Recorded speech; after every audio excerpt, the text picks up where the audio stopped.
It's the freshest radio show in town. Feeling marvelous, I've been with Jerry Rouse. It's the freshest radio show in town. Feeling marvelous, I've been with Jerry Rouse. WCPT. WCPT. This the coldest boys show.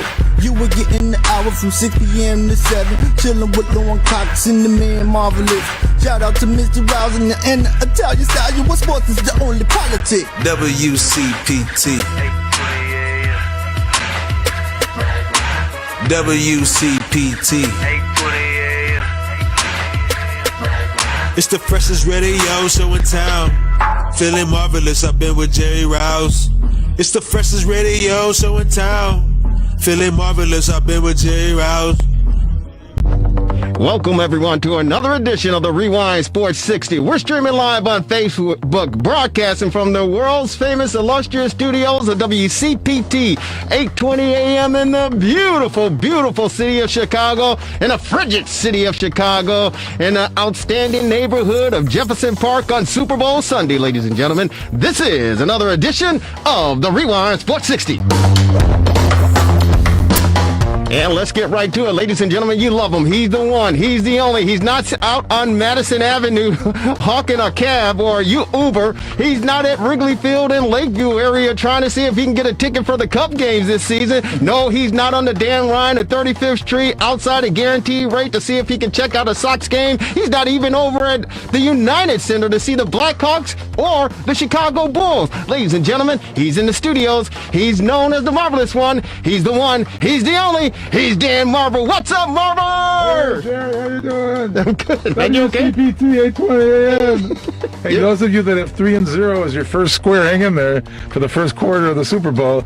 But now you can turn down the sound and turn us up. Yeah, turn us up for sure. The Super Bowl is on, and we got it on as well. We know you have it on, but Marvelous said it exactly right. You can keep the Super Bowl on your channel, your computer, your smartphone, whatever the case may be. But, of course, you want to hear the volume on WCPT 820 AM for the fastest hour in sports conversation. And we have a show in store. Woo. But before we get into it, the Marvelous One, hey, man, how you been handling this cold weather that we've been experiencing? Well, we were lucky. I mean, January wasn't that bad. And now, I guess, the other shoe is turned, or whatever you want to call it, but this is not unusual. I remember 2 years ago we had the polar vortex at the end of January, and 10 years ago people were stranded on Lakeshore Drive on this week with 23 inches of snow. And if you want to go back further, January of 1967 was like unbelievable, 20 plus inches of snow. So it happens. I guess the solution is to not live here. Well, I mean, that is one solution, but you know what? There are other parts of the country that are experiencing, whether it's, the cold temperatures, the snow, and of course the East Coast, they're being bombarded. Yep. We know what happened in California all year long as far as the fires are concerned, the drought, and the rain and everything. So, I mean, it depends. And, of course, you go down to Florida and you got to deal with all the hurricanes and, the Gulf Coast and all that stuff, Marvelous. So, you got to pick your poison, as they say, so to speak, right? Absolutely. Well, you can have hurricanes, you can have wildfires and volcanoes and earthquakes. So it's a little bit of everything from Mother Nature, but this is what we get. It is what we get, and this is what you get as well, ladies and gentlemen. Again, the fastest hour in sports conversation right here at WCPT 820 AM, the Rewind Sports 60, Jerry Riles, and of course, the Marvelous One, Dan Marver. That intro song you heard, it was from the 17th letter. Of course, he's known as Q, Quentin Demps, putting it together. He's obviously on assignment. His assignment is to watch the Super Bowl, and of course, the beautiful, lovely, talented, and outstanding Lauren Cox as well. So it's just the two of us riding shotgun, handling business. And ladies and gentlemen, if you want to tune in or give us a call to talk about our topic of conversation for the next hour, our number here is 773-763-9278, 773-763-WCPT, and it's our immediate number to get in contact with us if you want to respond to anything that we're discussing regarding a subject matter that was brought to my attention, Marvelous, and I saw the report, and I was literally blown away, and my mouth hit the floor. And it's an ABC News investigation report done by reporter Ryan Smith of ABC, of course. And this past week, he revealed in his investigation and report that 2 former NFL players are suing the league due to experienced concussions. Now, these players suffer from depression, memory loss, and bouts of anger. The players, Kevin Henry, a former defensive lineman for the Pittsburgh Steelers, and Chicago Bear fans know this guy. He's a former running back for the dreaded Green Bay Packers. That, of course, Najee Davenport. But those 2 players say the league uses a formula, get this, called race norming. Now, that assumes that black players, they start at a lower cognitive level than white players. Race norming. The NFL formula used says black players start off at a lower cognitive level than the white players. It makes it more difficult for black players to qualify for compensation. Now, the practice is used, again, it's called race norming. The test results are adjusted for supposed differences between demographic groups. Yeah. So, of course, the black players of retired from the NFL have one set of rules and the test, and the white players have a different test.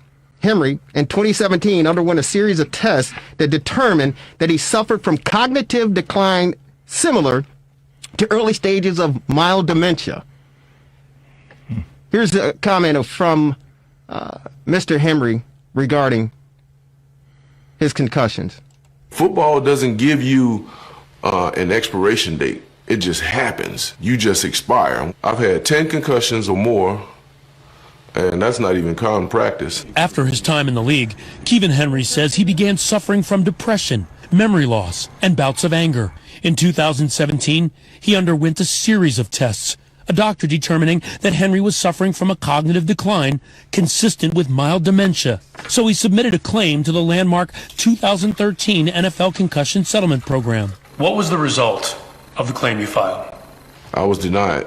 He was denied. That soundbite courtesy of ABC News, of course, the reporter Ryan Smith, and that was, of course, Kevin Henry, former defensive player for the Pittsburgh Steelers, commenting on the case. Now, an NFL administrator claimed there were issues related to validity to the test. The evaluation used inappropriate norms.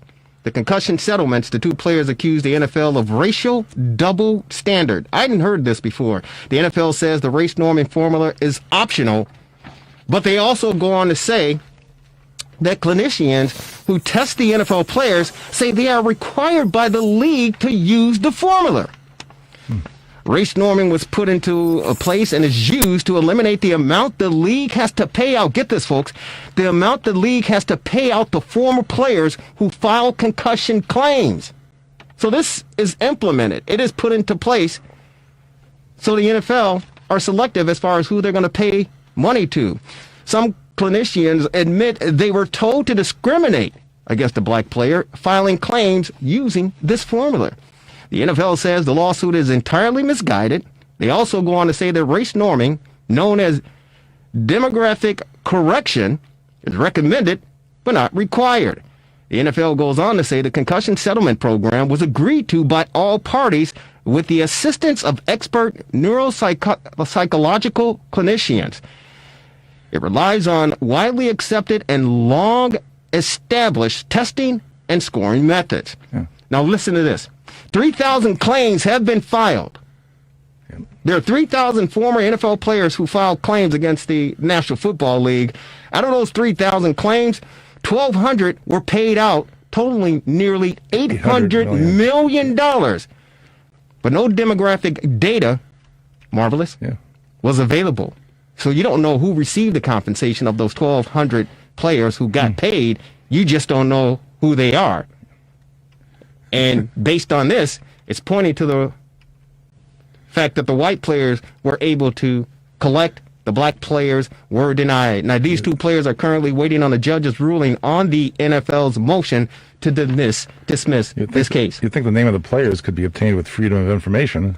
You know, it's not like a secret document. Well, that's the point, though, Marvelous. This is an exclusive, independent investigation by ABC News and Ryan Smith. So he brought it out this past week. I believe the report came out on Thursday. So it's definitely going to gather legs and wings and take off. And you can believe there are going to be other players that get wind of this, and they're going to be filing lawsuits collectively against the NFL regarding this matter. Because it's first of all, it's surprising to me that this sort of thing is put into place, race norming. It's unbelievable to me. Well, even Congress might get involved. Senator Ron Wyden of Oregon is apparently, he's saying that if ABC is reporting as true, the NFL has apparently pressured doctors to disqualify black former NFL players from benefits they earned, Wyden told ABC News. Shortchanging former players based on their race is both racist and rank hypocrisy. So maybe Congress will get involved too. Well, I'm sure Congress will probably get involved, but as far as doctors are concerned, we're pleased to join on our TRS60 hotline, ladies and gentlemen. He's a neuropsychological psychologist, and he is Dr. Charles Gooden, PhD. He's a professor at NSU's College of Psychology. His research interests include the neuropsychology and head injury, stroke and multiple sclerosis, neuropsychological and personality assessment, rehabilitation and community reintegration following brain injury, neuropsychology in childhood and in school settings, learning disabilities, hyperactivity, and general assessment. Dr. Charles Gooden, he was named the COP Professor of the Year. He's on our TR60 hotline. Doctor, welcome to the Rewind Sports 60 on this Super Bowl Sunday. How are you? I'm fine. How are you? Doing very well, and we're trying to keep as warm as we possibly can. The temperature outside here in the beautiful city of Chicago right now is hovering around 5 degrees above zero, with the wind chill somewhere between 15 and 20 miles below. So it's frigid here. It's cold, but we're hanging in there, Doctor. Yeah, well, we had the problem of dropping into the 50s recently. So please. We know what it feels like. No, 50 degrees is like it's like summertime here in Chicago. Are you kidding me? But we thank you for taking some time out and appreciate your time joining us on the Rewind Sports 60. And I had to reach out to you because you were quoted in the story that was released or published or broadcast this past week on ABC News, by the reporter Ryan Smith regarding this race norming. And I had to reach out to pick your brain, so to speak, and ask you to explain all this stuff that's going on, because there are a lot of people, I'm sure, listening to the Rewind Sports 60 who are unfamiliar with this race norming, and I'm sure there are probably some current players who are unaware and some former players. So can you kind of get us up to speed as far as everything that's transpired and what this race norming is all about? Yes, it's all been, unfortunately, very complicated, but race norming started actually many years ago for the opposite reason that it's being used in the current state, is when black individuals were being overdiagnosed with schizophrenia or brain damage or significant psychological impairments, because the norms that were being used for white populations were not appropriate for the black populations. So in order to correct that, this was led by black psychologists. They came up with the idea of developing alternate norms for these tests.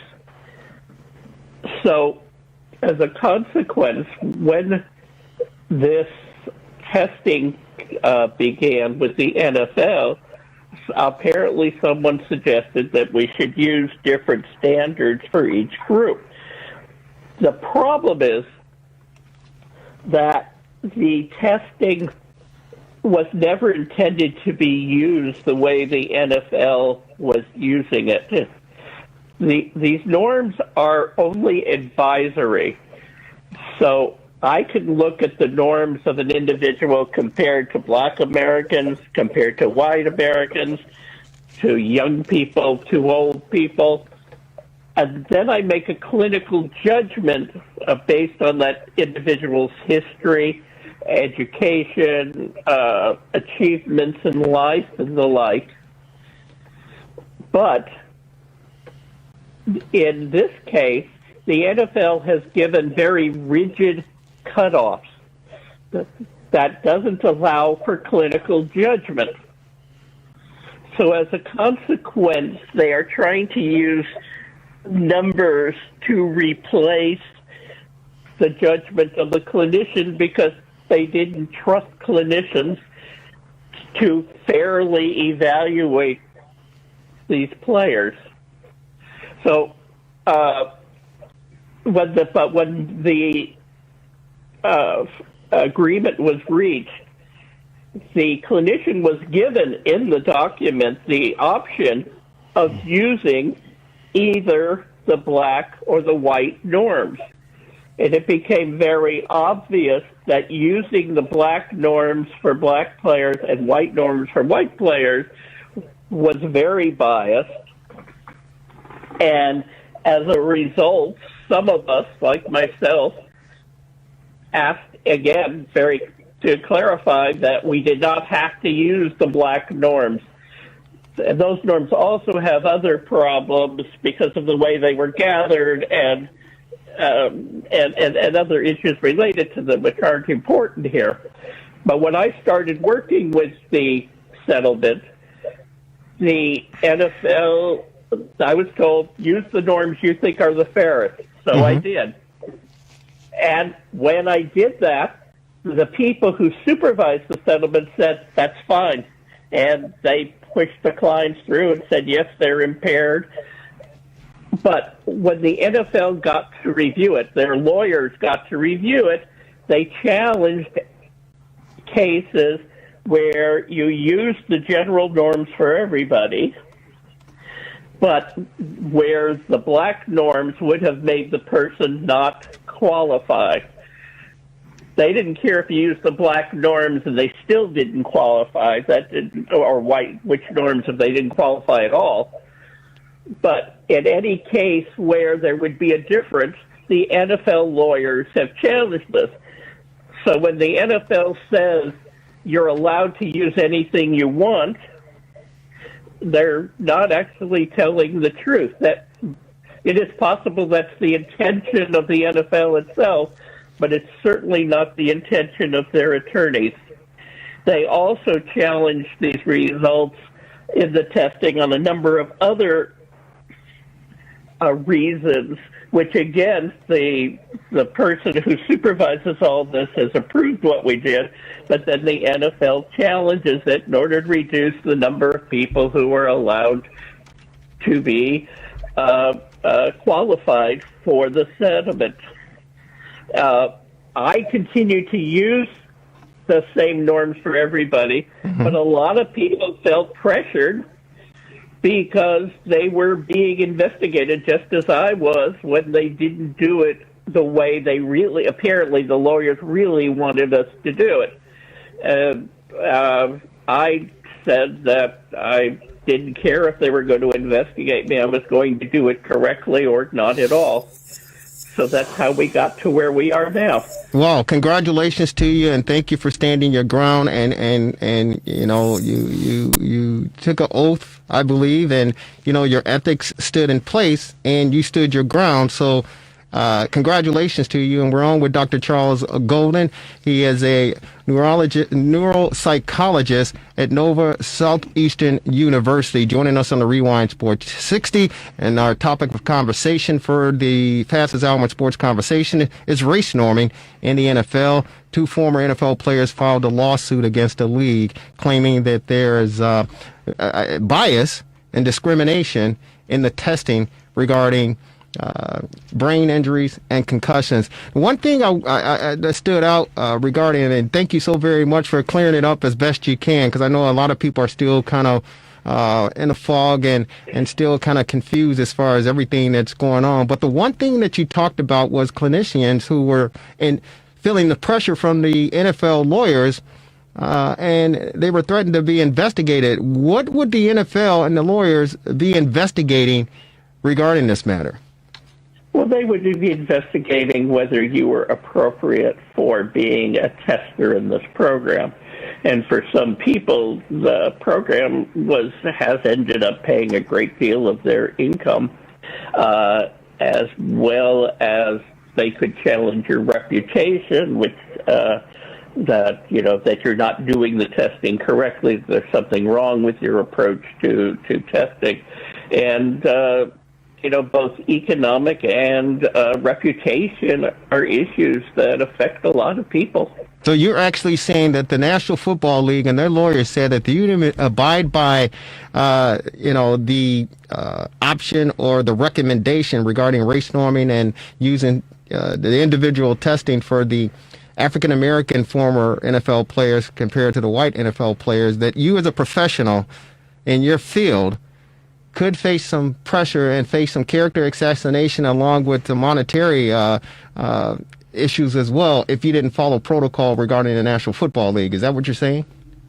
Those were the implications. No, but the people who actually supervised the settlement have always been very nice, and they bring back questions from the NFL lawyers. All of these questions have come through the NFL lawyers in most cases. There are some others that come through another group, but the impression has been that, again, since I got involved in this controversy, I have not had any referrals, but that's become complicated because we also have COVID going on, so it's hard to make a reasonable statement, although I was told by one of the attorneys involved that my name is no longer on the list of people who were approved to do testing. I don't know if that's true or not, but that's what I was told. Dr. Golden, this is Dan in the studio. Let me circle back a bit. You evaluated Mr. Davenport in 2019, correct? But you evaluated other players too. Is that not correct? Yes, we've been evaluating paper. We have been doing it for about 3 years.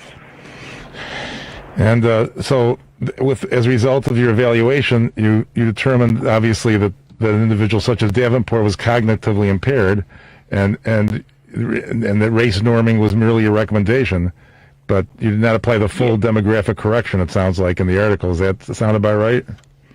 That's right. I treated everybody as if they were the same race. Gotcha. Okay. Hey, doctor, were you surprised to see this race norming when you were asked to do the testing, and that there were two different tests, one for African American former athletes and one for the Caucasian white athletes? Were you surprised when you saw this? Because me as a lay person, a media person, and someone following sports, I was surprised, to be honest with you. We're talking about 2021, and this sort of testing is implemented and put in place, and if you don't abide by it, you could suffer repercussions. Were you surprised when you saw this? Well, recognize that the same tests are used for everybody. It's just how they, for example, in the white population, a score of 10, to simplify this, might be seen as impaired. Whereas if you're black, you have to get a score of 7 or 8. You got to get a lower score before you're seen as impaired. The exact same test. It's just different thresholds that you have to meet in order to qualify as being impaired. So, yes, I was surprised at that, which is why I'd asked them the question of whether we had to use these norms, because I had questions about them. And again, I was told no.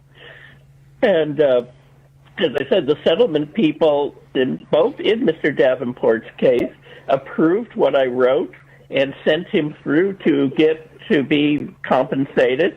And the NFL is allowed one last time to object, and that's when their lawyers made that objection.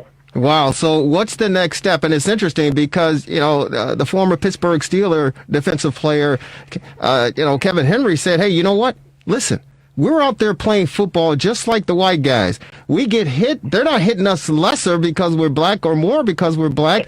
It's a car crash, every play. He said, we're getting hit hard. We're getting tackled the whole 9 yards, comparable and equal to our colleagues, our white, teammates and the opposition, yet they're tested differently. And I mean, that's a valid point because listen, concussions, they don't, it's like this virus, it doesn't select, hey, you know what, I'm going to take care of you because you're black. I'm going to make it more extensive because you're black. No. When you get hit upside the head playing, in my opinion, the greatest sport in the world, but the most violent and dangerous sport in the world, we've seen a lot of players who have suffered a lot in their daily life after leaving the game. And it's just surprising and appalling that the National Football League would put something in place like this and not just judge everyone equally and fairly. And it's very disappointing, to be honest with you. Any comments regarding your thoughts on the division as far as, concussions are concerned? Did we lose him? Oh, we must have lost him. Hey, Devin, if you can call him back, tell him I don't know what happened. We apologize to any of you out there listening. We were on with Dr. Charles Golden, Nova Southeastern University neuropsychologist, joining us on the Rewind Sports 60 to discuss former NFL players' race norming lawsuit that was just unveiled or just came publicly. ABC News, right, with a report this past week. The poor Brian guy, Smith. poor guys in Fort Lauderdale. He said it was 50 degrees there. Yeah, well, I wish it was 50 degrees there. We're going to go commercial free, ladies and gentlemen. We want you to be a part of it. If you have any questions for yours truly, Jerry Riles, of course, the marvelous one, Dan Marver, please feel free to give us a call. Hey, Dr.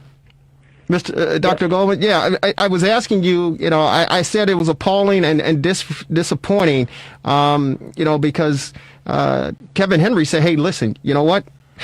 Concussions, it's not selective. You get hit upside the head, and he said multiple times, 10, 12 times, he said not even including practice, and, life after football has been basically hell for him. There's no difference between being a black former professional football player and a white professional football player because you both suffer the same sort of injury. I just wanted to get your comments on what Mr. Henry had to say regarding that. I agree with Mr. Henry. I was very surprised that the NFL contested these cases. And I'm even more surprised after they made their statements publicly that you could use either set of norms and it didn't matter. And yet, that's exactly what we're arguing about here, is which set of norms we use. Where do you see this thing going from here moving forward? Well, of course, it's in court. It's going to be up to the judge. The law attorneys seem to think they have a strong case, but I'm not a lawyer, so I can't really comment on that. Sure. But I hope that it will go through the courts and that they will enforce the rules that say that it's up to the clinician to make the choice as to what the appropriate norms are. Yeah, we're going to have an attorney join us in a few minutes who are representing, actually, Mr. Henry and Najee Davenport. He'll be joining us momentarily to give us the update as far as the legalities are concerned. But, Doctor, we want to definitely thank you for taking some time out on the Super Bowl Sunday again for kind of explaining everything to our listening audience and explaining it to us. Any final questions before we let you go and watch the game? No. Thank you. Feel free to call anytime if you want to talk about this further. You got that right. It seems like we're going to be talking about this a lot more moving forward because I'm sure there are going to be a lot more athletes who are made aware of this and who will be jumping on the bandwagon, so to speak, because it's just, again, it's an unfortunate situation. It's appalling and it's disgraceful. We're talking 2021 and you got the NFL lawyers stepping in and say, hey, you know what? You have to use these tests because at the end of the day, it's all about money. And out of the 3,000 cases that were filed, 1,200 of them were paid out somewhere $800 million. Yet we don't know who those 1,200 players are. So you can believe I'm sure a lot more players are going to get wind of this and they're going to want to be a part of it. So, Doctor, thank you so very much. Enjoy the 50-degree temperatures down here in Florida and send some our way if you can, because we got the next 7 to 10 days. It's going to be below zero for the most part. But God bless you. Hang in there. Stay safe and sound. We'll talk to you down the road. You too. Thank you. Bye-bye. There you go. That was Dr. Charles Golden of Nova Southeastern University, a neuropsychologist, talking about race norming, the lawsuit. Unbelievable, Marvelous. Yeah, I mean, sounds like there's a solid case there, but maybe the attorney can shed some light on that. Yeah, well, we do have the attorney who is actually representing a few of these players, or the two players that filed the lawsuit in this matter. And, of course, he's on our TRS60 hotline. He's with Zuckerman and Spader. He is attorney Eitan Goldman. Eitan Goldman is a trial lawyer who focuses his practice on white-collar criminal defense, securities, and commodities litigation and complex commercial litigation. Eitan has tried more than 50 cases to verdict and, until February 2017, served as the director of the Division of Enforcement of the U.S. Commodity Futures Trading Commission. Earlier in his career, he served as an assistant U.S. attorney in the Southern District of New York. And Mr. Goldman is on our TR60 hotline. He is representing the two players, as we talked about, Kevin Henry for the Pittsburgh Steelers, a former NFL player, and, of course, Najee Davenport, former running back for the Green Bay Packers. Clinicians fear NFL's concussion settlement program protocols discriminate against black players. He's on our TR60 hotline. Attorney, welcome. It's Jerry Riles along with the marvelous one, Dan Marver. How are you on the Super Bowl Sunday? I'm doing good. Thank you for having me. Hey, thank you for taking some time out on this busy Sunday to join us to talk about this subject matter. We just had the Dr. Charles Goodman on, who actually handled the test. And the NFL said, you all know, I mean, that the NFL told them to stick with these race norming tests, the one for black individuals and the one for white individuals. And he asked, do I have to stick with it? And they told him no, but, so he didn't stick with it. But then once it got to the NFL, the lawyer stepped in and said, hey, you didn't follow, our advice as far as this race norming is concerned. You are representing these two athletes. Can you enlighten us as far as where we stand and the thoughts about this race norming, which is really surprising and alarming to a lot of folks because they simply didn't know about it? Yeah, and that's one of the really awful things about this is, the NFL says, well, everybody had a chance to opt out, and these players, agreed to this, and it was in the settlement, and the court approved it, and the Third Circuit approved it, and there were 80 written objections, and nobody objected to the race norming. And the reason for that is that nobody knew about the race norming. It wasn't in the settlement. There's a line in, small print in Exhibit 2 to the settlement that talked about the availability of demographic data. But then the NFL and class counsel did this guide, the BAP guide, in secret, which basically instructed doctors to use the full demographic norms, which means discriminating based on race, which means race norming.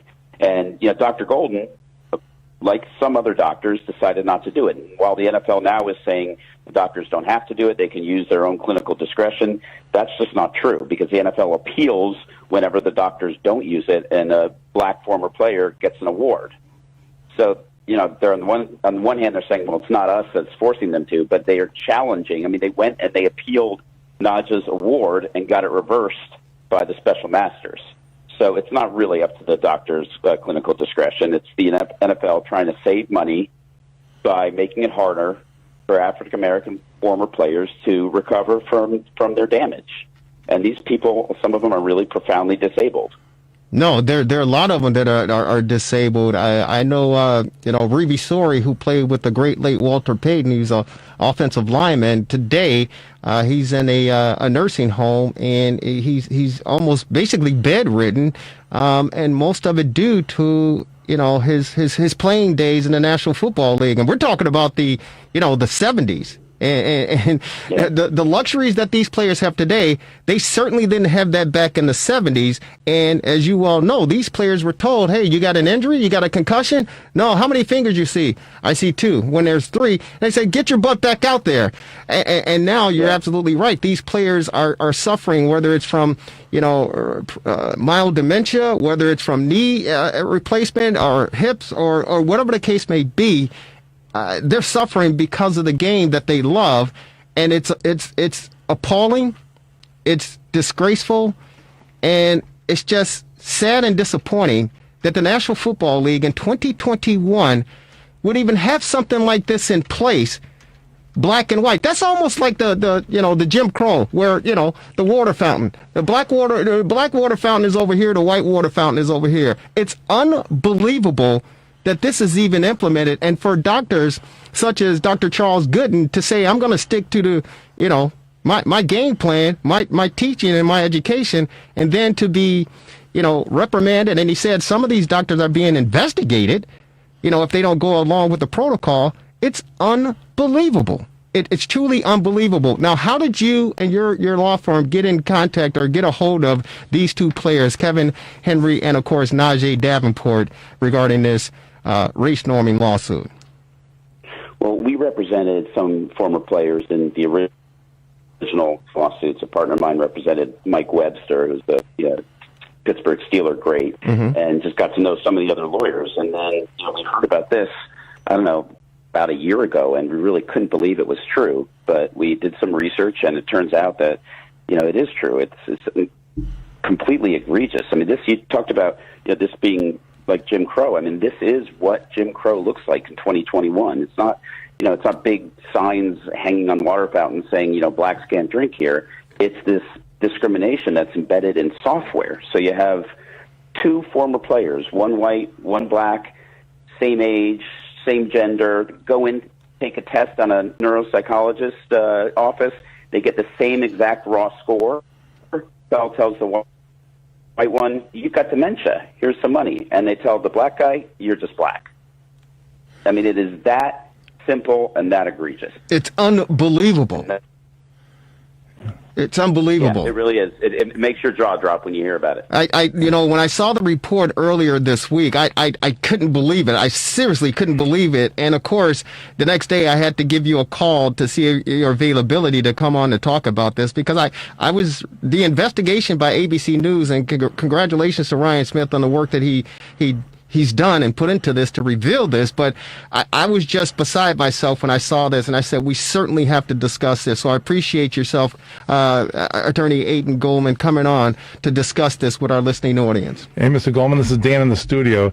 I'm looking at the complaint. Is this the one in the United States District Court for the Eastern District of Pennsylvania, Davenport and Henry versus the NFL? Is that the one that you're involved with? Or is there, yeah. I mean, the concussion settlement was reached in the Eastern District of Pennsylvania, right? Like, there were many, many different lawsuits for guys who had suffered concussions against the NFL, but then they all got consolidated as one class action before a judge in Philly, the Eastern District of Pennsylvania. So we brought a couple different matters last August. On the same day, we filed a Article 27 motion within the settlement, where we basically said to the judge, look at a settlement. It does not require what the NFL says it requires. And then we also brought a 1981 lawsuit, and that's just the Civil Rights Act, saying that you can't discriminate against people. So has COVID slowed down the process, or where does this stand now?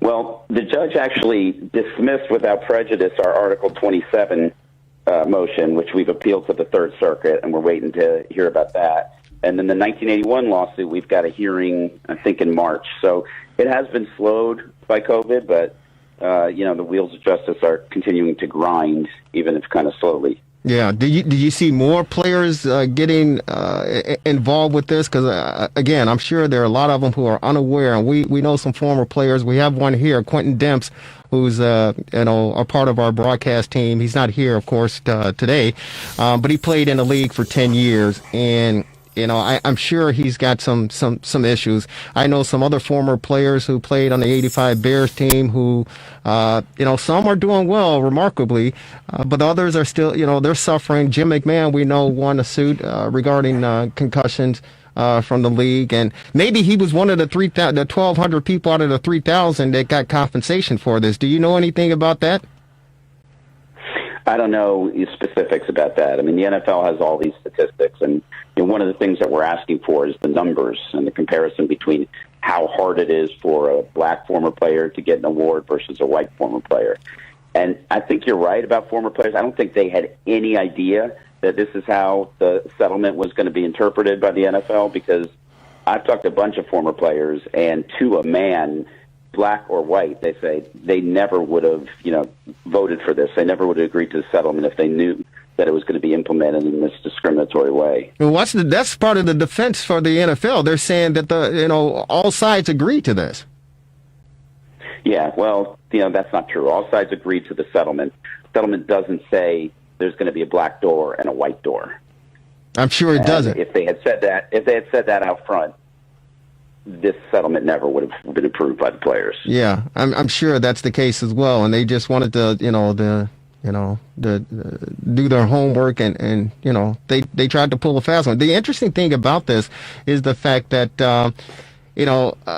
again, that they say, hey, we can pull a fast one, and this is a multi-billion-dollar industry. These guys aren't starving. It's a multi-billion-dollar industry, and these players put their heart and soul on the line for this game. And even through this pandemic, it's refreshing to watch these guys play because it's a form of entertainment and it's a stress reliever, right? So it's surprising that the National Football League and their attorneys even had the gumption to put this in place. I still can't believe it. I really can't. Yeah, the NFL is the most powerful, most lucrative sports league in the world. They something like $15 billion a year, and they're doing this. I don't think they're doing this because they hate black people. I think they're doing this because they saw a way of saving money, but it doesn't make it right. Well, wait a minute, attorney. With all due respect, hate is a strong word. You're right. Hate is a strong word, but in discrimination, when you discriminate, that means you have a strong dislike for something, and you're going to put action behind it to make sure that whatever group is being discriminated against don't succeed. So there's something going on in there for you to separate the whites and the blacks and say, we're going to take care of the white guys who've gone through all of this, but the black guys, it's questionable. I don't know. This is a racist policy. No question about that. I'm not in any way trying to defend the policy. I'm saying I think their motivation is to save money. Sure. And they're doing it on the back of the former players who gave their blood, sweat, and tears for years for this league. And some people say, oh, the NFL players are all a bunch of millionaires. They don't really need the money. Especially guys who played in the 70s and 80s and 90s. A lot of them didn't make that much money. Right. And your career as an NFL player is pretty short. So these guys, it's not like they're rolling it. I mean, they need the money, and some of them are just so disabled they can't even, work a job. They can't even provide for their families. So these are not huge awards that they're asking for. This is stuff that they really need in order to be able to lead, lives with dignity. That's exactly right. And again, I talked about former Chicago Bear lineman Reeve Sori, who more or less is bedridden, and he's been that way for multiple years, and most of it is due to playing in the National Football League. So I certainly hear what you're saying, and I agree with you, Doc. Attorney, thank you again for taking time out, joining us to explain a little bit more. Where do we go from here? Well, the NFL is wrapping themselves in the mantle of Black Lives Matter and anti-racism, so we're hopeful that eventually they will, see the light and do the right thing, and if not, we're just going to have to, keep litigating until we win the case. We've got a status conference in March before the judge on our Civil Rights Act, so hopefully that'll go well. Well, attorney, you have our blessings here. You have an open forum. Anytime you want to join us to elaborate and keep us up to speed, the door is open. We really appreciate you taking on this battle for these retired players who really, really need it. And God bless you. Keep up the good work, and we'll be in contact. Thanks very much. Thank you so very much. Ladies and gentlemen, attorney Eitan Goldman with Zucker Spader out of New York and Washington, D.C. on the race norming lawsuit filed by two former NFL players, of course, African-American, Kevin Henry with the Pittsburgh Steelers, and, of course, Najee Davenport, running back for the Green Bay Packers. Marvelous? I'm sure the last thing the NFL wants to do is have a racist policy exposed. I mean, that would be rather foolish of them to not knowingly do such a thing. So it is quite puzzling. It is quite puzzling. And again, great work by Ryan Smith of ABC News for doing this investigative reporting and bringing it to light. Because again, I definitely know fans were unaware of this, and I know that there are a number of current players and former NFL players who totally are unaware of this, and the attorneys for the National Football League felt, hey, you know what? We could pull a fast one. And they agreed to it, and before they know it, boom. It's boom. But the bad thing about it is these doctors, these neuropsychologists who are doing the testing, when they say, hey, we're not going to follow your protocol, they're being reprimanded and challenged. Yeah. Which is, that's a form of bullying. It's unfortunate. Yeah. It's unfortunate. Well, the one fortunate thing is we're a week away from Valentine's Day. Yeah. Are you got any plans for Valentine's Day, Marvelous? I think it's going to be below zero between now and then, so it might be a good day for cuddling. Yeah, you can do the cuddling thing. You still do that? You play footsies under the blanket and all that stuff, Marvelous? You have to. To keep warm, right? Right. Well, I'm trying to figure out some ways and some ideas to, liven things up next Sunday, Valentine's Day, and because you always got to do it. There's no question about it. Regardless of whatever the situation is, you gotta celebrate Valentine's Day with your loved one. And what other better way to celebrate than having dinner? Maybe at Serenello's in Wheeling, located on Milwaukee Avenue. We're pleased to be joined by my good friend. I love this guy. He's fantastic. And ladies and gentlemen, they say the quickest way to a man's heart is through his stomach. This guy has my heart because he goes through my stomach. He's on our TRS60 hotline, ladies and gentlemen. He is the Honorable Chef Michael Bonner. Chef, how are you?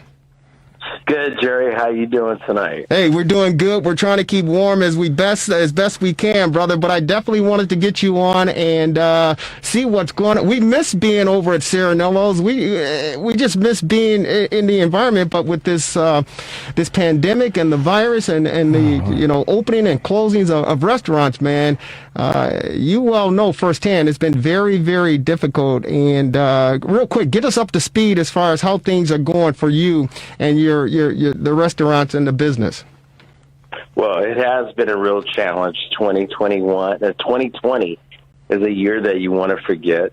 But I've been thankful for the customers that are listening and those that have ordered from the restaurant via carryout and given us an opportunity to keep the doors open.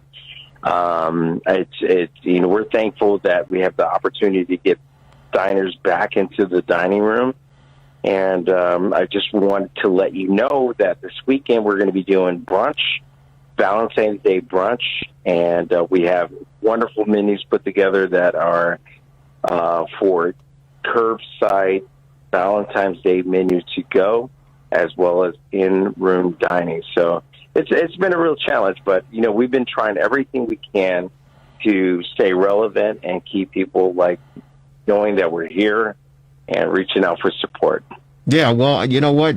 I know it's been hell. It's been hell. I know it, and my prayers and my money even has gone over to you to offer as much support as we possibly could because it's just been very, very challenging and very demanding. But the good thing about it is the fact that you keep rolling. This is what Chicago is all about. This is what, the Windy City and the neighboring towns are all about, Chef. You roll up your sleeves and, you put your hard hat on, you get your lunch pail, and you go to work. And you and your team have certainly done that. And, better days are on the horizon, and the light is at the end of the tunnel, I truly believe. But share with us a little bit more about the brunch and what people can expect, being a part of that. And, of course, the great Valentine's Day dinner next Sunday. Well, thank you for saying that. We are trying our best to stay relevant, and we're putting our head down every day to make it work.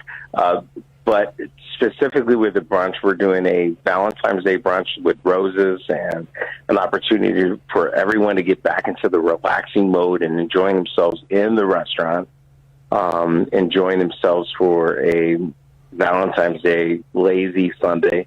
And we also are offering an opportunity for people to, have the curbside menu that has lobster, filet, and, different other things that we have going. And we just want people to realize that the restaurant community is there for them to be able to enjoy themselves. And hopefully we love to get them back into the restaurant as they are comfortable, or, their comfort level allows them to be. But at the same time, if they don't want to come back in the restaurant and enjoy the indoor dining, they can come into or order curbside carryout. Hey, this is Dan in the studio. I assume with social distancing, you'll have some space limitations. I guess we better get our reservations in pretty quick, huh? Very quick. But we're taking precautions. I mean, we are spacing tables. Also, we're just not allowing too many people in the room so that people feel safe coming back into the restaurant. But at the same time, we want people to enjoy themselves and have a good time. And I know that we all miss being in a restaurant and enjoying ourselves. Hey, Chef, is there a minimum time limit for people if they want to dine in? We've been paying attention to that. I mean, we say an hour and a half, but if you go over that, we're not going to police you. Just come in and enjoy yourself inside the restaurant, and we'd be happy to serve you. No. So what time do you start serving on Sunday? Serving starts on our Sunday brunch opens at 10 o'clock, and it ends at 2.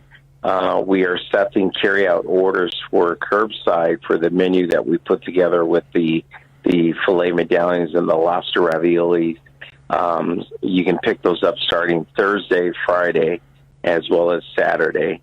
And in-room dining, you can come in. Restaurant opens at 11 o'clock, and we close at 8 o'clock on Sunday. And Chef Michael Bono at Serenello's, let us entertain you in Wheeling. Real quick, you've incorporated or added some pizza into your dining. Is that accurate? Yes, I'm glad that you mentioned that. We have, since the pandemic, opened another pizza concept called B Square.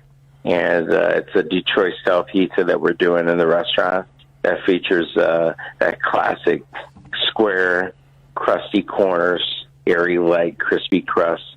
And you can order it for delivery out of the restaurant, B Square Pizzeria. No, it sounds good, brother, and I definitely want to get my hands on one of those things as well, for sure. Right, Marvelous? Yeah, better call in quick to get my reservation. So that's a great segue. If people want to make their reservations to dine in for Valentine's Day or any other day, Chef, what do they need to do? How do they find you? Well, two things. One, for B Square, just go online. We're available on Open Table as well as Talk. If you are interested in ordering or making a reservation for the restaurant, visit our website at serenellos.com or Open Table, or just call the restaurant directly, and we'd be happy to take or make your reservation there. And happy Valentine's Day. I'm looking forward to a great week. Even though it's cold, I heard the cuddle week with the temperatures out there. I'm in line with that, along with a piece of good crusty Italian bread and some red sauce Italian. Yeah, Marvelous is going to be cuddling up underneath the sheets with his beautiful wife, and he's going to be munching on some Detroit-style pizza. No, I'm going to Serenello's now. The heck with that. There you go. And what's that number again, Chef, for people to call in and make their reservations? Yeah, that's 678. I'm sorry. No, it's 847-773-3861. That's Serenello's Restaurant. Sounds good. And real quick, before we say goodbye, have you been able to bring most of your staff back? I know, it was been trying times and challenging for them as well. Have you been able to bring most of their folks back? We have. We are about 40% of our capacity right now. And we've got about 40% of our staff back on staff. And it's like putting the band back together again, and we're happy about that. So, yes. Well, we're moving in the right direction. Well, God bless you, brother, and keep it up and keep going. And if it was easy, as you all know, everybody would be doing it, man. But stay safe. We love you, love your team, and we love the food over there. And we certainly be in contact, Chef. All right, Jerry. Have a good night. You too. Take care. Stay safe, and get some pizzas out there, brother. All right, my man. Take care. That's Chef Michael Bono on our TR60 hotline. Serenello's. Yeah. That's the place to be, man. Go ahead, Marvelous, jump in. I forgot to Don't ask. be afraid. I forgot to ask the price. Well, if you go, you go online, you can certainly find the price. There's certainly find the price. Hey, it's the fastest hour in sports conversation, ladies and gentlemen. If you miss any portion of this broadcast, you can check us out on Facebook. You can check us out on the rewindsports60.com. And, of course, on Wednesdays in the northern suburbs on Comcast Access, Channel 17, Channel 19, Channel 35 at 7 p.m. sharp. Any closing thoughts, Marvelous? No, you can turn the volume back up. The GOAT is performing his magic again today with 2 minutes to go in the half. Yeah, well, the Kansas City Chiefs get the ball in the second half, and you know what happened last year. That's right. Mahomes, talk about magic, man. He brought the magic out in the second half, and, of course, wins the Super Bowl as well as the MVP title. Ladies and gentlemen, enjoy the Super Bowl. Enjoy your rest of your evening. Enjoy the week. Stay warm. We love you. Hang in there. Thanks to our esteemed executive producer. He gets an E. Executive producer, Devin Tingle. Ladies and gentlemen, it's another edition of the Rewind Sports 60. Take care. Have a good one. We'll talk to you next week. Goodbye, everybody.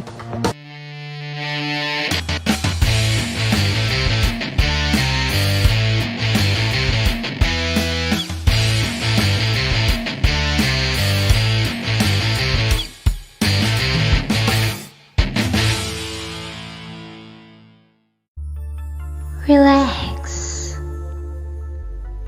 reset, rejuvenate. Go to our link right now to restart your life. TheRewindSports60.com. What are you waiting for? Hope to see you soon. The Rewind Sports 60.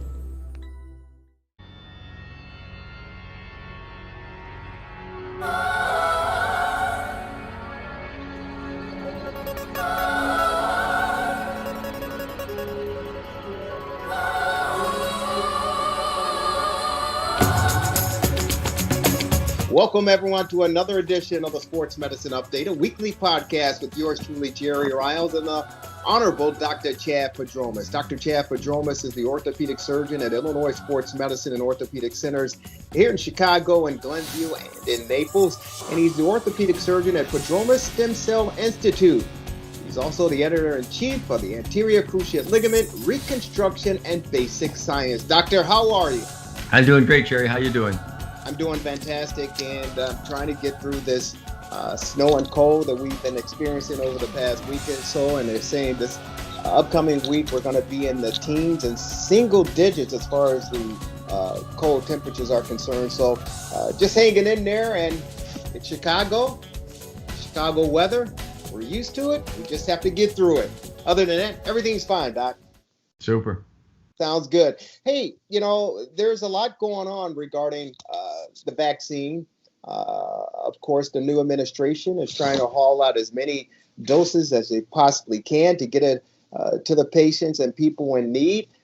Definitely those on the front lines, the nurses and the healthcare workers who are battling this thing to try to take care of everyone. And, of course, those people 65 years of age and older. And we've heard so many different cases regarding the vaccination, and obviously the benefits are to protect one and to protect your loved ones, but there have been some folks who have said they've experienced some side effects, and we've talked about it off the air for sure. May he rest in peace, and condolences go out to his family and his loved ones and the Atlanta Braves and Milwaukee organization as far as baseball is concerned. But Hank Aaron, after he got the vaccination, days later, 2 weeks or so, he's no longer with us. Cause of death was, natural causes. But some people believe that the vaccination has some downside to it. And I know that there have been people who said they've experienced some arm pain, some headaches, some extreme cases. It could be, fatal But for the most part, there are a lot of people who are praising the fact that they've gotten it, they feel better, and they're okay to move forward in your life. What's your experience as far as people that you know who have gotten the vaccination? So I'm part of a thing called the C19 study group.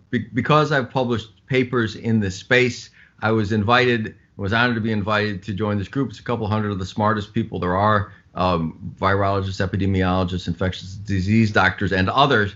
So on a daily basis, I'm going through 30 or 40 messages in this regard. And so clearly, the vaccine's a wonderful thing. It's going to be the way out of the pandemic. And we need to get it rolled out as quickly as we can. But, as with all good things, it is not without its side effects, complications. And so, it's interesting, unfortunate. The basic thought is that the people who should get it are high-risk people who are at high risk of having problems, older people with comorbidities. Although overseas they found that people who were terminally ill, they had a significant number of deaths, so they recommended not giving it to them. So it can take a toll on people as well. But the other thing is that, the Pfizer vaccine was the first one out there, and people would get the first shot, be a little sore, no big deal. But the second shot is usually accompanied by far more severe side effects. Not to say you shouldn't do them, and in the vast majority of people, they pass. So by all means, do it. Although it's good for people to be prepared that they might be pretty miserable for, a day or two. But beyond that, there are some people that get more severe, more intense, and more long-lasting problems from the vaccine. And again, doesn't mean don't do it. By all means, do it. But recognizing these things, it would be nice to figure out a way to treat people who have them. So there's one intensivist who's part of the study group who has found people that get a chronic inflammatory problem. She calls it SIRS, an inflammatory response syndrome, and recommends people taking Tylenol, a non-steroidal anti-inflammatory drug like Aleve and acetaminophen, and a non-sedating antihistamine like Claritin before, during, and after, and said that greatly mitigates it. So that can be useful. But in addition to that, there are people who get pretty severe and persisting musculoskeletal problems that have been noted. Now, it's fairly new. What is the incidence? We don't know. I have a friend who's an emergency doctor at a big hospital downtown who said she's seen a number of people with elbow problems on the same arm as the shoulder afterwards. And one such person is actually a personal friend, a middle-aged woman who called and said that several weeks after getting the first of the injections, which is not usually the one that's very severe, she got severe and unremitting pain in the elbow of the same arm. So it was in the elbow and radiated partway down the forearm. And I know her well. She's stoic. She's tough, not the kind of person to complain. And she said she was losing sleep and was at her wit's end, and it was driving her crazy. She'd taken medications, hadn't helped. So I've talked here and there on these podcasts before about what is often called low-level laser therapy, also called photobiomodulation, cold laser. And so what this is light therapy, where laser light that is powered below the level at which lasers produce heat. So people know there are cutting lasers, and you can get face peels, and you can do all kinds of stuff with lasers. So if you power the lasers much lower, maybe 100 milliwatts as opposed to 3 or 4 or 5 watts, laser light is picked up by the mitochondria in your cells and by a molecule called cytochrome C oxidase. And it catalyzes that molecule. It's an enzyme. It produces more energy, increases blood flow. And there's a lot more that it does, and a lot of it that we're not even sure, we're still figuring out. But the bottom line is it can have remarkable healing properties. So we have a machine like this. We write papers about it. It is our go-to treatment for people with back pain, neck pain. My wife, Marilyn, is a dentist, uses it for TMJ pain, which is her specialty. And it involves putting little pads on the skin, and there are laser diodes that attach to it. And you sit there for 20 minutes while the light bathes the area. There's no heat, no pain, no side effects. You can't feel it. It isn't covered by insurance, but it's pretty cheap, $50-$60 a treatment. And it works immediately, so you can tell right away. So we use it on people with back pain, neck pain. I have an NFL player who came to me He actually came to me for PRP for his Achilles tendon, which I did. But prior to doing that, we did the laser treatment, which helped him a lot. And you did it before and you did it afterwards. So it's a real thing. So when she came to me and said she had that, I said, I don't know if the laser would be helpful for that, but it immediately popped to mind because, this isn't the kind of thing I do PRP for or really had anything to offer. So I said, why don't we try? Nothing to lose, really. So we did a treatment. Our physical therapist does it in our office. I did it at no charge because I really didn't know if it was going to be helpful. And she, after the one treatment, which was half hour, immediately afterwards, she was about 20% better. By the next day, she was 40, 50% better. This was on a Friday. This was last week. So she had one on Friday and Saturday and Monday and Tuesday. And she got a little better each time. After the Tuesday one, she said she was 90% better. She was ecstatic because she had been suffering so much, and her suffering was so greatly alleviated. She left out of town Tuesday. Actually, I just talked to her. So this is 3 days later. And she said she's still the same. She's still, a little twinge, but not even close to what it was before. She's very happy. Now, the question is, I don't think it's a placebo effect because, she had this for 3 weeks nonstop, and immediately upon doing the treatment, she got better. So I'm sure it's a real effect. The question is, how many people could it help? So what I'm intending to do is recruit people for a study. And so I would do people for what we call a phase 1 study, maybe 10 people, I'm not sure, that I would treat at no charge and see how often it helps people. Because this treatment, it's safe and it's cheap. It's not as available as I'd like because there aren't many people that have that many of these machines, but they're out there, and we've got a very high quality one from Germany. There are other ones that are less powerful that might do the same thing that could be tried. A lot of chiropractors use them, for example. We have what's called a class 3B, which means it's powered from 5 to 500 milliwatts. There aren't that many of those out there. There are a lot of class 3A, which is 0 to 5 milliwatts. But they might work too, So I think it would be hugely beneficial to the public health if we were to identify if this were widely applicable for this problem. Because obviously we're getting, millions of people getting hundreds of millions of people ultimately getting vaccinated, and getting repeat vaccinated. And we might be getting vaccines yearly more often than just once. And so these side effects are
Welcome, everyone, to another edition of the Sports Medicine Update, a weekly podcast by yours truly, Jerry Riles, and the Honorable Dr. Chad Padromas. Dr. Padromas is an orthopedic surgeon at Illinois Sports Medicine and Orthopedic Centers in Chicago, Glenview, and in Naples, and an orthopedic surgeon at Padromas Stem Cell Institute. He's also the editor-in-chief of the Anterior Cruciate Ligament, Reconstruction, and Basic Science. Doctor, welcome.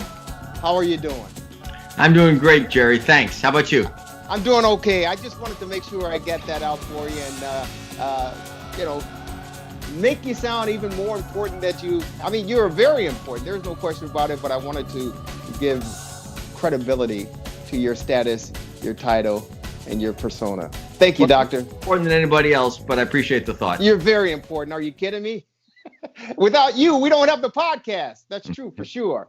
Hey, Doc, there's so much going on in the world of sports. And again, I am very, very appreciative that, we have crowned a national champion as far as college football is concerned. That, of course, congratulations go out to Nick Saban and the Alabama Crimson Tide for winning another national championship title. Of course, the Los Angeles Lakers win the NBA title last year. The Los Angeles Dodgers, they win the baseball crown. And of course, we're moving forward to the National Football League with the Super Bowl. Congratulations to Patrick Mahomes and the Kansas City Chiefs who are advancing again, opportunity for a repeat. And of course, the greatest of all time, still playing at the ripe old age of 42. And of course, Tom Brady and the Tampa Bay Buccaneers ready to square off in Super Bowl 55 down in Florida. You love Florida, that's for sure. But they're expecting a crowd of 22,000 fans to be on hand to witness this extravaganza. Your thoughts on the Super Bowl matchups and, of course, COVID-19 and the precautions that need to be taken to get this thing kicked off? My thoughts are that it's a great idea. My thoughts are with the fans, what took them so long. We all want to be safe, but you've got an outdoor stadium where you require masks, you can have social distancing, and so risk should be pretty minimal. Florida has been arguably the best run state in the country on a number of fronts. In terms of doing what's rational instead of politicians being overprotective for whatever reason. I think meaning well, but usually just being not as informed as they could be. So I think it's great. I think it's great. The Super Bowl, I think it's a great example of normalcy because, as I say, there's abnormalcy imposed, I think, beyond what it needs to be, and having this out there where things are closer to normal, still with precautions, is a great example for the rest of the country. No, I think it's great as well. But again, when you talk about the great United States and the independent states as far as how they tackle handling COVID-19 and the virus, here in Illinois, we know that the numbers are continuously going down, and the vaccines are available, although it sounds as if they're running short. But as you talked about, the state of Florida just continued to move forward and plow through this. And of course, they're going to be hosting the Super Bowl down there. 22,000 fans. I mean, do you trust people to be responsible? I know we've seen fans in the stands at some of the collegiate games around the country and, some professional games, but 22,000 fans enjoying the biggest game on the stage. Yeah, I do trust people, and I wish politicians trusted people more than they do. There are going to be a few people who aren't going to wear a mask, right? It happens. But, you look around and people, not only I think are most people responsible, I think most people have gotten so terrified by the media portrayal that I don't think it's a problem. As I said before, it's an open air stadium. You can socially distance. You wear masks. I think it's going to be fine. So here's the big question, Doctor, and it's again the media, the news media, which I'm a part of. I've seen it swayed in both directions on both sides. with this new variant that's hit the United States from the UK, now out of South Africa, saying it's more contagious, and the social distancing that we're practicing now, minimum 6 feet, that with this new variant, this new strand, that we may have to take more precaution, i.e. double masking. And it's already hit certain states, South Carolina, here in the state of Illinois, and other states around the country. Do you see that being somewhat of a problem by next week when we get to the Super Bowl, that it may have to have a little bit more focus and attention placed on it? So, Jerry, I don't. I could be wrong. And obviously, I hope it's not a big problem. But this is just one more in a continuous stream of items about new things that purport to say that things are going to be horrible. And so far, they've turned out not to be. You know, I gave the example before about the well-meaning doctor, I think, at Penn State, who said that something like a third of the football players are going to have heart problems from this, and they don't. I think more contagious doesn't particularly matter. If it were more deadly, that might matter. But nobody said that. So I think it's just, I think it's a combination of a lot of unfortunate factors. I think bad news sells. It's like I'm kind of weird analogy, but I don't even listen to the weather in Chicago anymore, because, every year, 3 times a year, we're going to have a blizzard of the century, and it's going to be horrible. And it's, and I don't mean to minimize it. And there are people that get affected by it, but I don't know, it's Chicago, it snows and it gets cold. And so you just prepare, but bad news sells, right? So I think saying, wow, we've got a new variant, as a teaser for the evening news, it sells. So not necessarily blaming the media. The media's always been that way, So there's that. I think that I've said it before. I think that there are a lot of politicians who get carried away with their own authority. And so I think these provide excuses for them to do more than they should. And,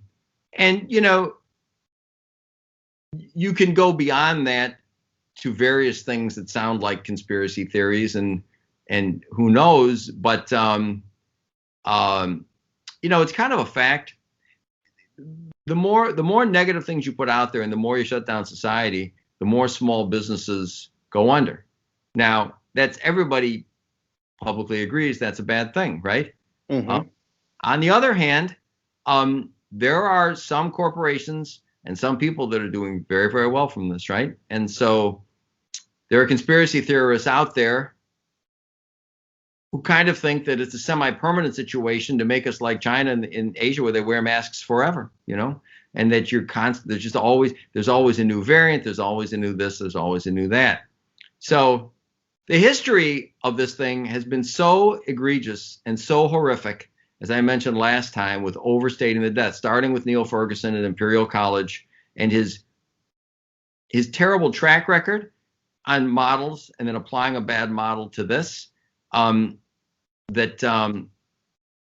I haven't seen anything that leads me to think that things are going to be significantly worse as a result of this variant.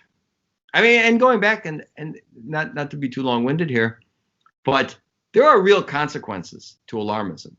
I brought up about poor Governor Cuomo of New York.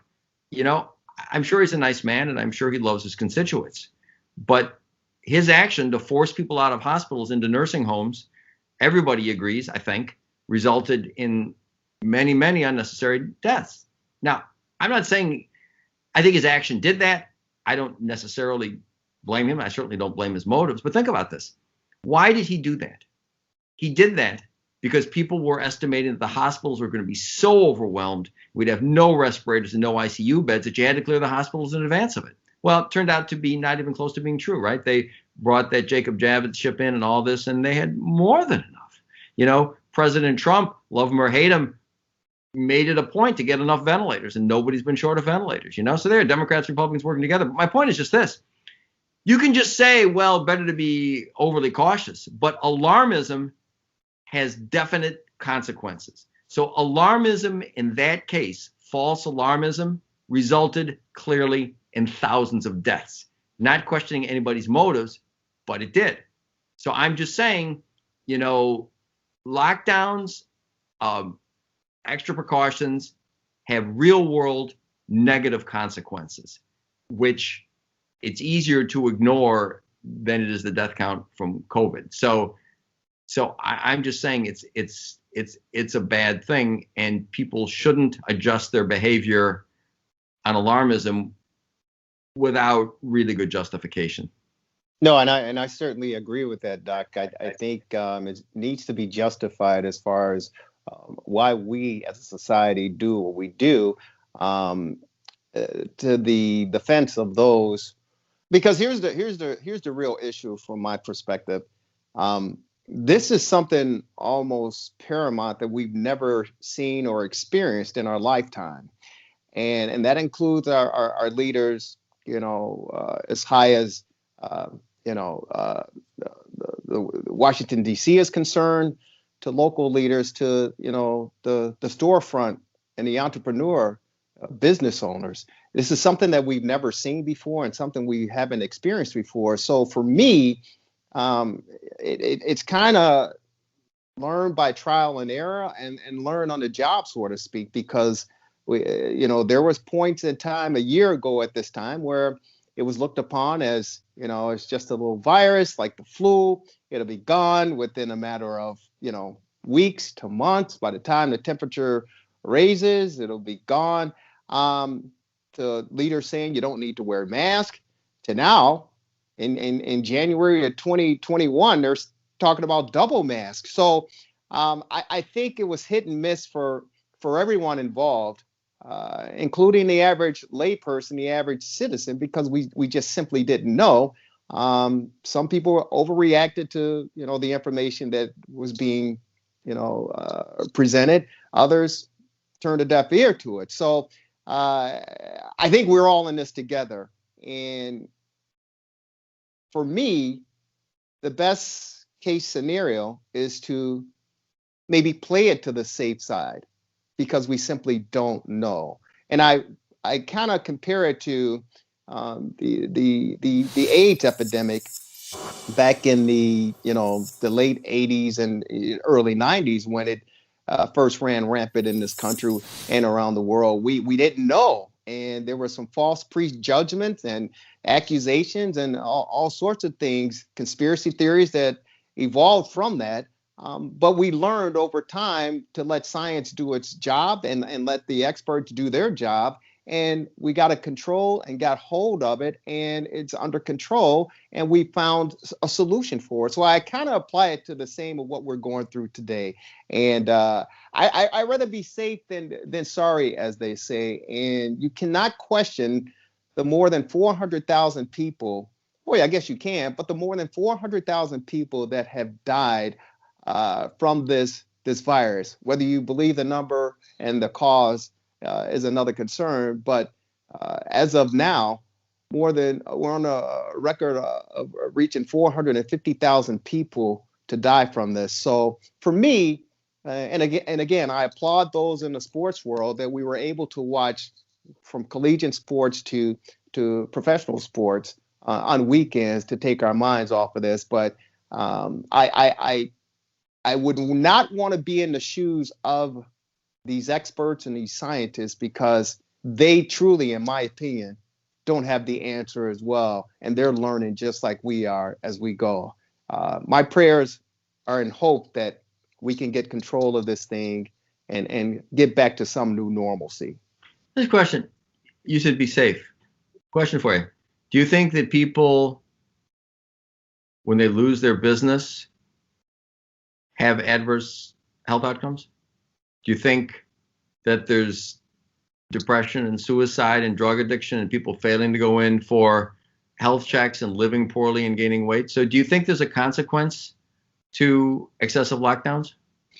Yeah, of course there is a consequence. I got a good friend of mine. and he runs Let Us Entertain You. He runs a restaurant in a neighboring suburb of here in Chicago. And when everything shut down, I physically saw his mental state and physical state change because of the pressure, because his livelihood and those that he's responsible for. So I certainly know that it has an effect on those people involved. And I know that there are people who were happy that the state here in Illinois was allowing in dining again. There were employees crying that they were able to get back to work. So I know the effects that it has, but I also know those individuals who won't be saying hello to family members or friends because they didn't listen to the warning signs, and that individual is no longer with us. There's a family down in Texas uh, ignored the warning signs and everything of the virus, and 7 members, they had a party, and 7 of those family members succumbed to COVID-19 and the virus and are no longer here. So it's a double-edged sword, in my opinion, and it's almost a crapshoot or a roll of the dice. Uh, how do you approach it? How do you tackle it? I think the NBA did a fantastic job last year by having the bubble and staying strict and stern on the players' comings and goings.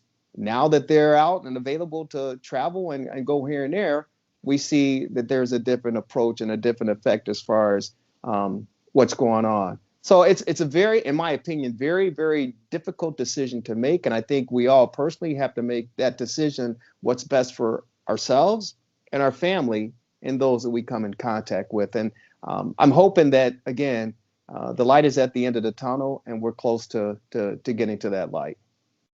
So the thing of it is, the basic point is that lockdowns haven't helped.